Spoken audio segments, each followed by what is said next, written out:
बेंगलुरु के अतुल सुभाष मामले में जहां एक तरफ देश भर में अतुल को इंसाफ दिलाने की मांग उठने लगी है, वहीं दूसरी तरफ बेंगलुरु पुलिस ने इस मामले में एफआईआर दर्ज की है।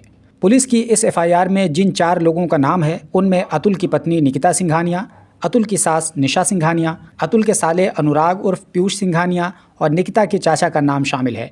अब जैसे ही इसके बारे में अतुल के ससुराल वालों को पता चला, तुरंत ही निशा सिंघानिया और पीयूष अपने घर से फरार हो गए।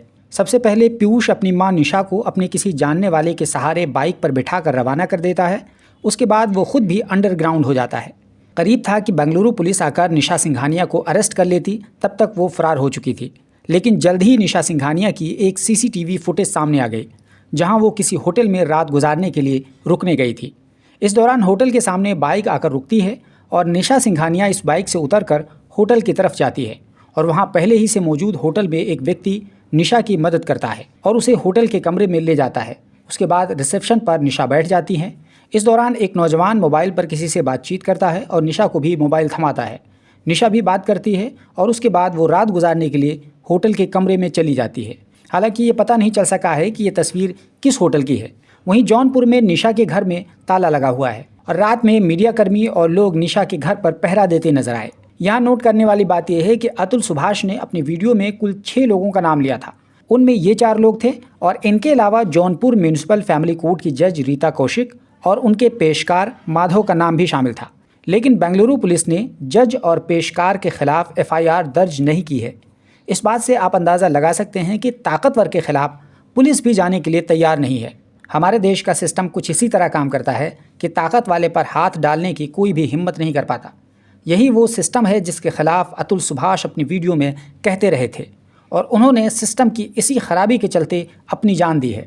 अतुल ने जिन 6 लोगों का जिक्र अपनी वीडियो में किया था, उनमें जज रीता कौशिक का नाम पहले नंबर पर था।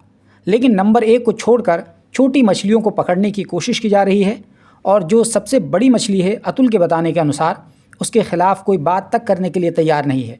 देश भर में जगह जगह अतुल के मुजरिमों को सज़ा दिलाने की मांग उठ खड़ी है।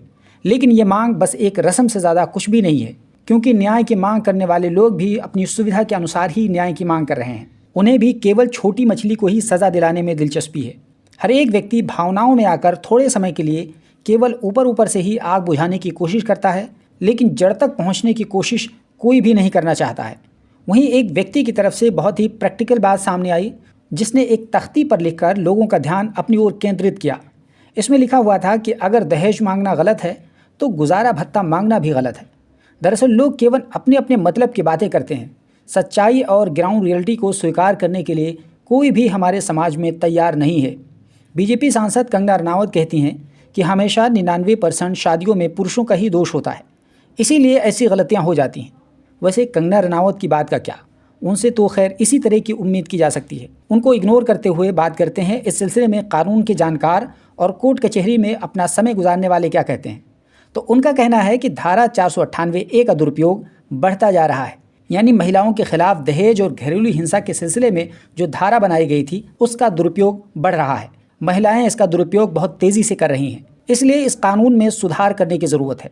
साथ ही वकील के द्वारा ये भी कहा जाता है कि इस धारा का इस्तेमाल करते हुए महिलाओं को बहुत सावधानी की ज़रूरत है, वरना क्रॉस क्वेश्चन के समय अदालत में आपको ही नुकसान उठाना पड़ेगा।